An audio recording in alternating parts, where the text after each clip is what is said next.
Good day, sir. I am General Dabalos and I'm going to explain the colors and symbols and display requirement of ICDIS.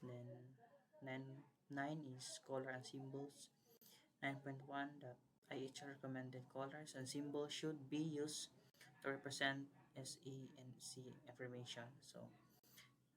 So dapat sa IHR recommended na ang color sa symbol na ma-represent sa SE and C information.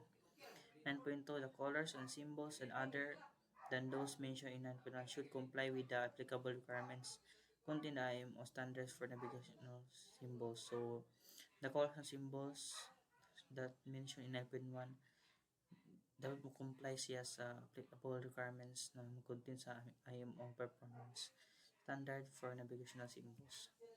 9.3 is NESC information displayed at the scale specified in the NSC should use the specified sizes of symbols, figures, letters. So, the SENC information dapat maka-display siya and the ENC na at the scale specified in the INC and should use na maka-specified siya og size, symbols, figures, and letters.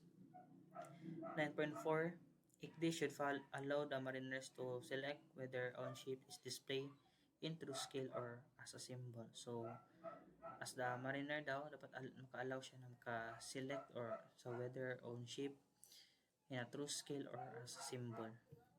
Then 10 is display requirements. So 10.1, ICD should be capable of displaying information for one route planning and supplementary navigational tasks and route monitoring. So the ICD dapat siya the ICD should capable of displaying such as route planning and supplementary navigational tasks and route monitoring.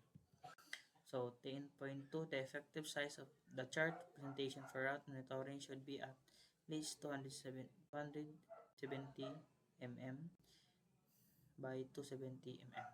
So, ang size na dapat sa chart presentation sa for route monitoring should be at least, so at least pinakagamay na 270 mm was 270 times by 270 mm. Then 10.3, the display should be capable of meeting color and resolution accommodation of ISO. So the display daw kay dapat capable siya na makita og makamit siya color or resolution na recommended sa IHO. So 10.4 the methods of presentation should ensure that the displayed information is clearly visible to more than one observer in the conditions of flight normally experienced on the bridge at the ship by day and by night. So dapat ang presentation sa display is clearly visible. So it's dapat siya maklaro in conditions sa light normal, dapat siya maklaro light normally experience on the bridge whether the ship is by night or by day. So 10.5 if information categories included in the standard display see appendix 2 are removed to customize the display should be permanently indicated. Identification of categories which are removed from the standard display should be shown on demand. So the standard display daw is dapat matangtang siya to customize the display and dapat na siya ay permanently indicated. So ang categories na which are removed from the standard display should be shown on demand. So that's all, sir. Thank you and God bless.